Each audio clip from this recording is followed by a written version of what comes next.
शिंदे। धन्यवाद अध्यक्ष महोदय जी।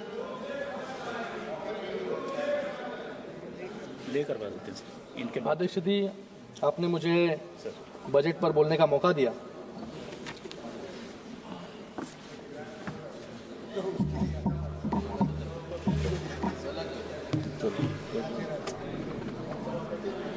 सभापति महोदय, बहुत बहुत धन्यवाद आपका। और मैं सबसे पहले, अखिलेश जी बैठिए, जरा बैठिए। मैं सबसे पहले अखिलेश जी ने जो बातें कुंभ पर बोली कि 144 साल बाद ये महाकुंभ आया है, ये झूठ है। आपने कहा, आपने ये कहा। देखो, मैं तो पंडित नहीं हूं, बहुत, मैं युवा हूं, और मेरे जैसे अनेक युवा इस महाकुंभ में स्नान करने जा रहे हैं। इनकी स्पीच के बाद एक आस्था का विषय है, श्रद्धा का विषय है। इसलिए आज तक मुझे लगता है कि 25-30 करोड़ लोग, इस 40 करोड़ लोग, जो भी जाएगा उतना 100 करोड़, जो इतने करोड़ों लोग गए, करोड़ों लोग एक आस्था के साथ गए, एक श्रद्धा के साथ गए कि ये महाकुंभ में जाकर उन्होंने दर्शन लिया। लेकिन मुझे लगता है कि यहां पर अगर अखिलेश जी हिंदू के विरोध में, महाकुंभ के विरोध में अगर नहीं बोलेंगे, आपने शुरुआती विरोध से की, स्नान तो करना पड़ेगा, डुबकी तो लगाना पड़ेगा अखिलेश जी, क्योंकि आज जिस तरह डर से डुबकी जो है कुछ लोग वहां पर लगा के आए, क्योंकि जिस तरीके से आज लोग साथ में आ रहे हैं। हमेशा आपने हिंदू धर्म का विरोध, आपको नहीं बोल रहा हूं खाली, मैं विपक्ष को बोल रहा हूं, हिंदुओं का विरोध, श्रद्धा का विरोध, ये करने का काम हमेशा इन्होंने किया है। लेकिन आज देश की जनता एकत्रित आ रही है मोदी जी के नेतृत्व में, इसलिए तीसरी बार मोदी जी के नेतृत्व में पूरी मेजॉरिटी के साथ ये सरकार स्थापन है।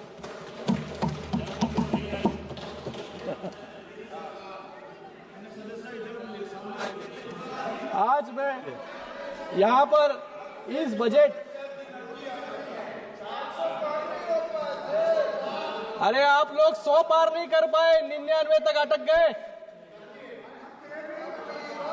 आज इस बजट को मैं मेरी पार्टी शिवसेना और हमारे नेता एकनाथ शिंदे जी की तरफ से पूरा समर्थन करता हूं, क्योंकि ये हर वर्ग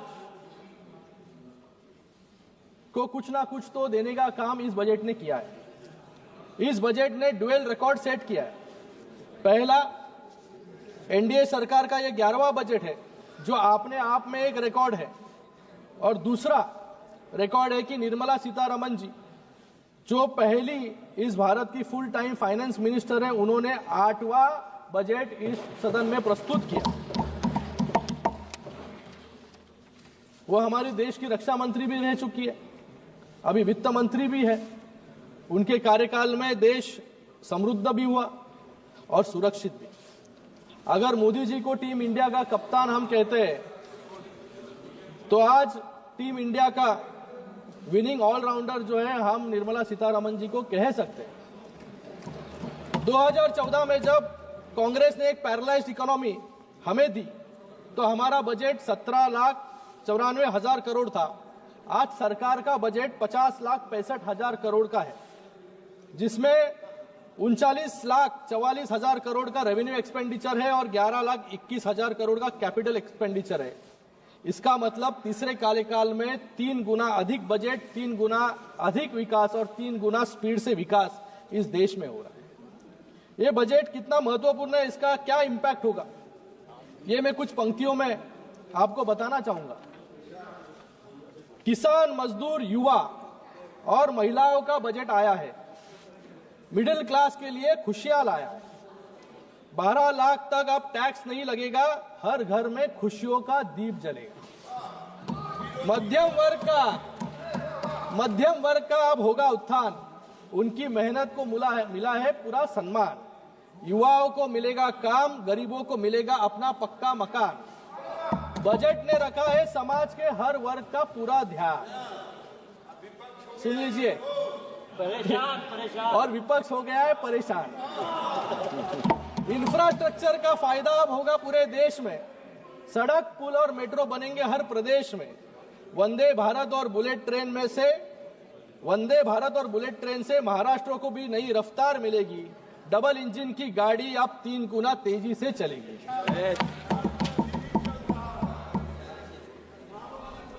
मैं 2020 का वो समय याद करता हूं कि जब वित्त मंत्री जी मुंबई में एक फंक्शन में आई थी, तब के महाराष्ट्र के मुख्यमंत्री कहते थे कि मुझे बजट कुछ समझता नहीं है, फिस्कल डेफिसिट कुछ समझता नहीं है। मैं मेरे बजट का जो भी दूसरे दिन कहना हो तो पहले ही दिन, पहले दिन एक टिप्पणी बना के रख देता हूं बजट आने के पहले। वैसे ही हालत मुझे लगता है कि इस बार विपक्ष की हुई थी।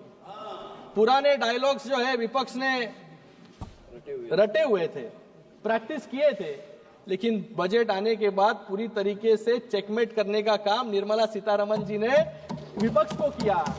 इसलिए जब हम बाहर गए, मकर द्वार पर गए, तो मकर द्वार पर विपक्ष का एक भी सांसद जो है वहां पर बाइट देते हुए दिखा नहीं, क्योंकि अभी क्या कहेंगे, क्योंकि बजट में इतना कुछ दे चुका है, तो आज विपक्ष जाकर क्या आलोचना करेंगे। ये सही परिस्थिति बता रहा हूं मैं।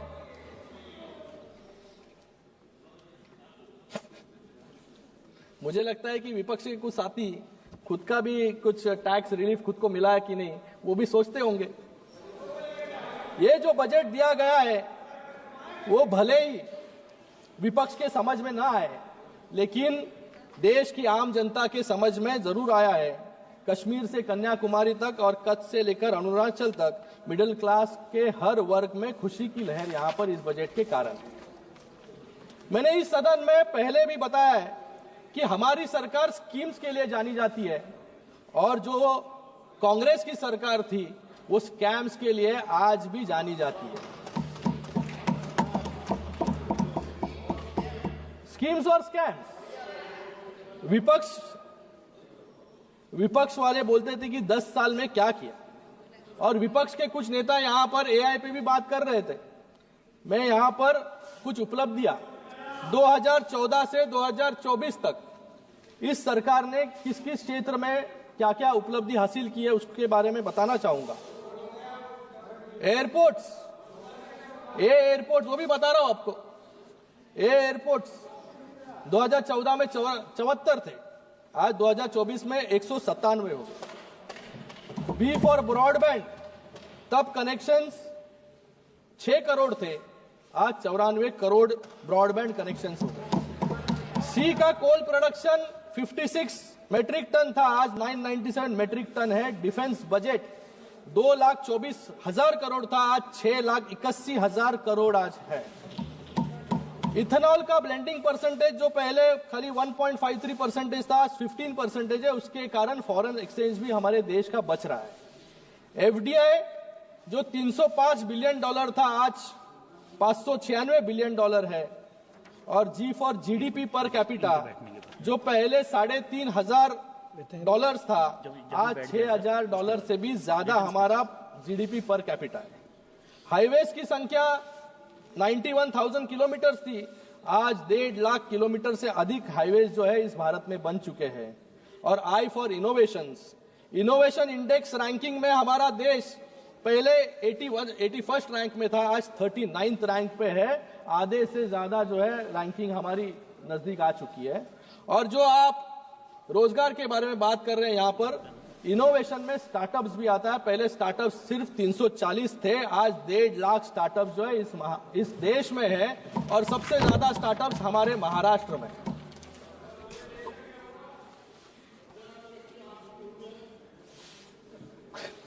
महाराष्ट्र इतना बड़ा राष्ट्र है। कुछ दिन पहले ही दिल्ली के चुनाव रिजल्ट्स आए, मैं एनडीए को यहां पर बधाई देता हूं एक ऐतिहासिक जीत के लिए, और विपक्ष को भी बधाई देता हूं ऐतिहासिक हार के लिए। विपक्ष के लोग कहते थे कि एनडीए इस जन्म में राम मंदिर नहीं बना पाएगी, 370 कलम नहीं हटा पाएगी, और कुछ लोग कह रहे थे कि इस जन्म में मोदी जी तो आम आदमी पार्टी को कभी हरा नहीं पाएंगे। इस 10 साल में राम मंदिर भी बन गया, 370 भी हट गया, और इस दिल्ली में सरकार भी बन गई, और आप इस जन्म में ही यूनिफॉर्म सिविल कोड भी इस देश में आएगा। जो व्यक्ति अपने आप को पीएम इन वेटिंग समझते थे, नई दिल्ली की जनता ने उनका टिकट ही काट दिया, क्योंकि इस नई दिल्ली में इतने साल तक एक परिवार रहा।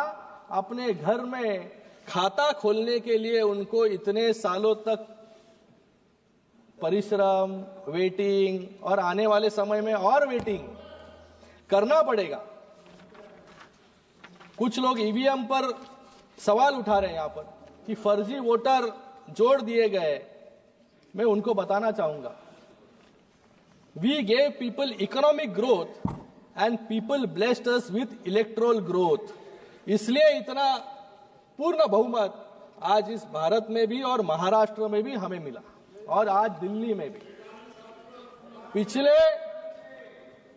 पिछले 10 वर्षों में सिर्फ इकोनॉमिक इंडिकेटर्स ही नहीं, इलेक्ट्रोल इंडिकेटर्स पर भी हमने रिकॉर्ड स्थापित किए हैं।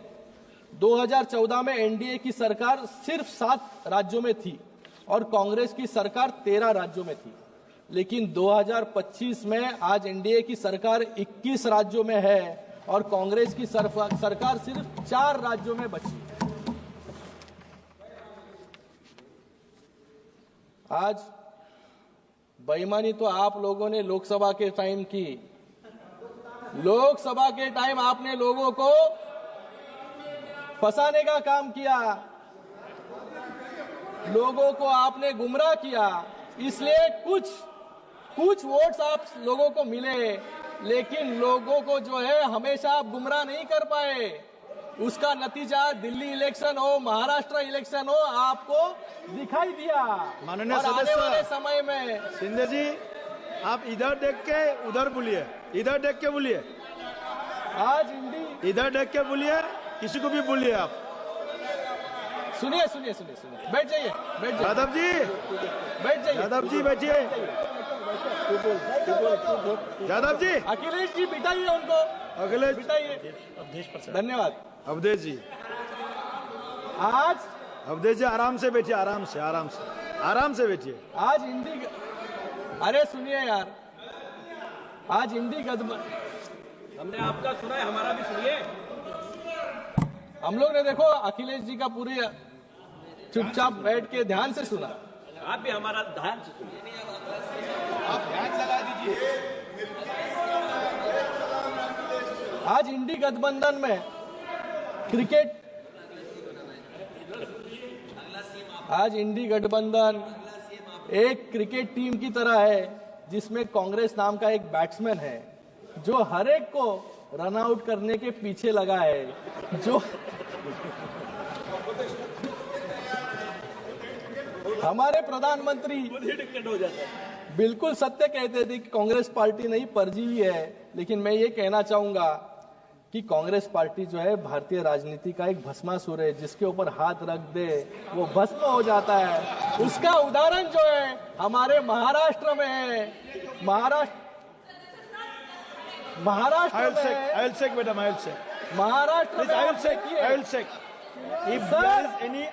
में कोई भी असंसदीय शब्द का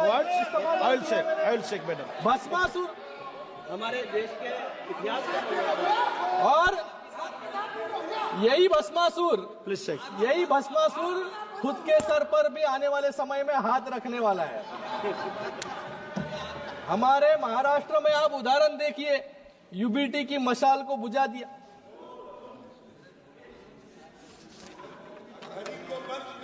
घड़ी को जो सबसे ज्यादा विधायक चुन के आते थे, आज उनकी परिस्थिति क्या हो गई है। और जिन्होंने हिंदुत्व छोड़ा, आइडियोलॉजी के साथ कॉम्प्रोमाइज किया, आज उनके साथ क्या परिस्थिति हो गई ये महाराष्ट्र में आके आप देख लीजिए।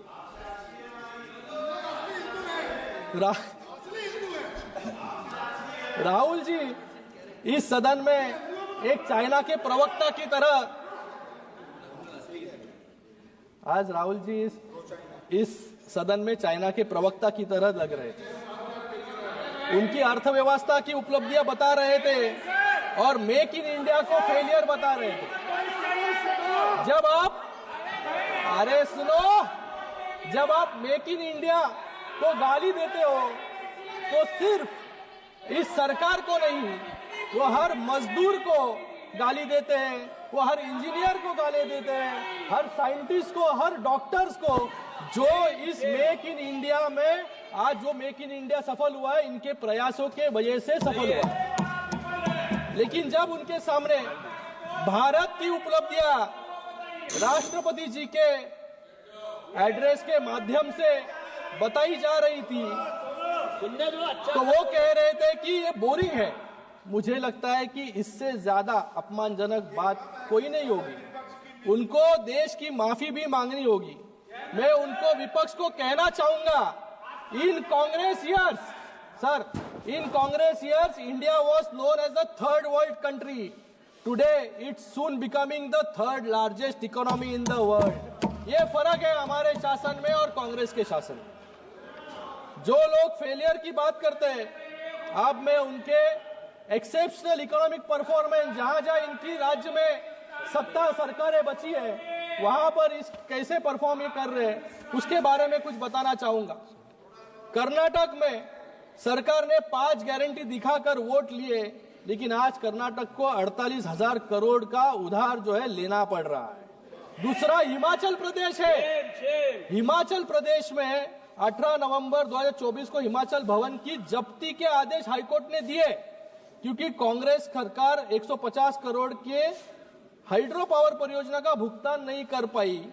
हिमाचल में कांग्रेस सरकार का हाल एक फ्यूजिटिव इकोनॉमिक ऑफेंडर वाला हो गया है, जिसकी प्रॉपर्टी अटैच करने की जरूरत पड़ गई है। और उधर हिमाचल सरकार में समोसा स्कैम पर सीआईडी इंक्वायरी चल रही है।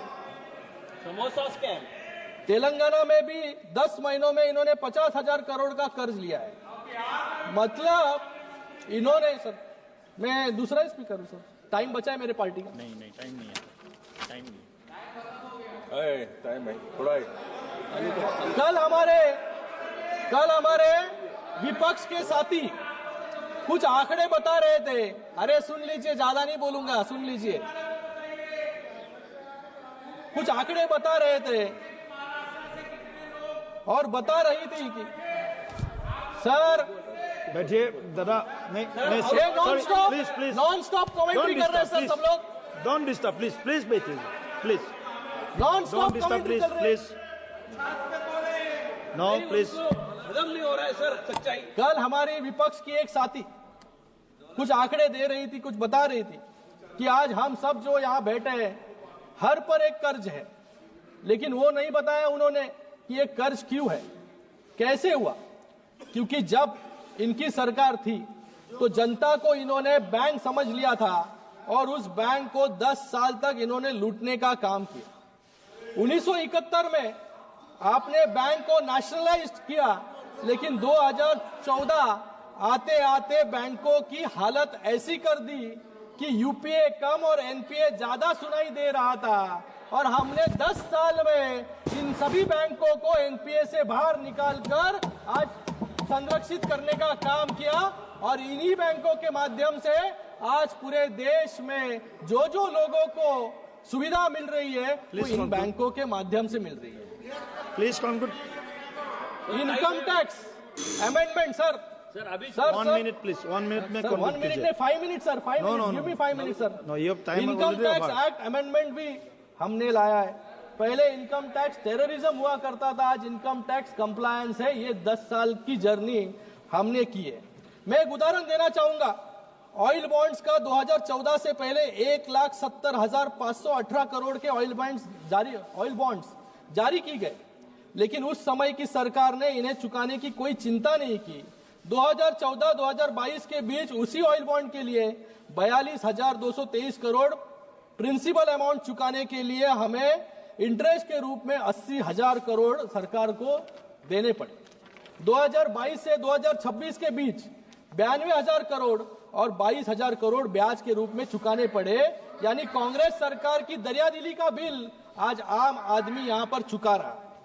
कांग्रेस ने इस देश के आम आदमी को, इस देश के किसान को कर्जदार बनाया और फिर बोलते हैं कि किसानों का कर्ज माफ करेंगे। मुझे लगता है कि किसानों की कर्ज माफी में भी इन्होंने घोटाला किया, क्योंकि कैग का एक रिपोर्ट था, इस सदन में रखा गया था कि in several cases ineligible farmers were given benefit while deserving ones were left out. और जब मतलब जिसको कर्ज देना था, जिसको कर्ज देना था उसको कर्ज नहीं दिया। और जब अनुराग जी इनको स्कैमस्टर्स कहते हैं तो इनको दुख होता है। इन्होंने नैरो यूरिया और कॉटन बैग की बात यहां पर कल की। ये वो लोग हैं जिन्होंने कोरोना जैसी आपदा में भ्रष्टाचार का अवसर छोड़ा नहीं। इन्होंने बॉडी बैग, जो बॉडी बैग 600 रुपया में मिल रहा था, उसको 6,000 रुपया में खरीदने का काम इन्होंने किया। खिचड़ी में घोटाला करने का काम इन्होंने किया। CWG में रिकॉर्ड घोटाला करने का काम इन्होंने किया। और इनके खुद के मंत्री टैक्स रेवेन्यू बढ़ाने की जगह अपना रेवेन्यू बढ़ाने के लिए वसूली कर रहे थे और जेल में भी गए। इसको कोई ऑथेंटिकेशन की जरूरत नहीं है। ओके सिन्हा जी, प्लीज खत्म कराओ। लास्ट महाराष्ट्र की बात करूंगा, महाराष्ट्र की बात करूंगा सर। Time is our. इसलिए इस न्यायालय ने, देश की न्यायालय ने उनको आदेश दिया और जेल में भेजा। मैं यहाँ पर महाराष्ट्र की बात करूंगा सर। महाराष्ट्र को इस बजट में क्या मिला, ये पूछ रहे थे। मैं यहाँ पर कहूंगा कि इस बजट में महाराष्ट्र को क्या क्या मिला। महाराष्ट्र को 76,000 करोड़ वार्ड 1 पोर्ट के माध्यम से मिला है, जो 12 लाख रोजगार जो है हमारे महाराष्ट्र में निर्माण करेगा। टैक्स प्रोसीड्स के माध्यम से 90,000 करोड़ महाराष्ट्र को मिले। MYTP3 के प्रोजेक्ट्स के अंतर्गत 1400 करोड़ महाराष्ट्र को मिले। पुणे मेट्रो में 837 करोड़, उसी के बाद में Mumbai Ahmedabad high speed road 4,300 crore. Sir खत्म करो। फिर मुंबई मेट्रो के लिए 1,600 करोड़, रूरल ट्रांसपोर्ट इंप्रूवमेंट के लिए 683 करोड़ और उसी के साथ में integrated green urban mobility project के लिए 652 करोड़। और रेलवे में तो सबसे ज्यादा फायदा महाराष्ट्र को हुआ है, 23,778 करोड़ सिर्फ रेलवे में हमें मिले। सर खत्म कराओ। लास्ट, आज गढ़चिरौली जैसे नक्सल अफेक्टेड एरिया में भी डेवलपमेंट की बात चल रही है। प्लीज हमारी डबल इंजन सरकार ने गढ़चिरौली जैसे नक्सल प्रभावित इलाके को भी देश की मुख्य धारा से जोड़ने और जिंदाल स्टील जैसे 1 लाख करोड़ का स्टील पावर प्लांट आज गढ़चिरौली में लग रहा है, जिससे हजारों लोगों को नौकरी मिलेगी। ये मैं इसके लिए तभी के हमारे गार्डन मिनिस्टर एकनाथ शिंदे जी और तब के हमारे मुख्यमंत्री एकनाथ शिंदे जी को खूब बहुत धन्यवाद देता हूं कि उन्होंने इसकी शुरुआत की और उसको आगे लेके जाने का काम आपके मुख्यमंत्री देवेंद्र फडणवीस जी यहाँ पर कर रहे हैं। मैं अपना भाषण कुछ पंक्तियों के साथ, अभी खत्म हो गया आपका। माननीय सदस्यगण, सर यहाँ पर माननीय सदस्यगण,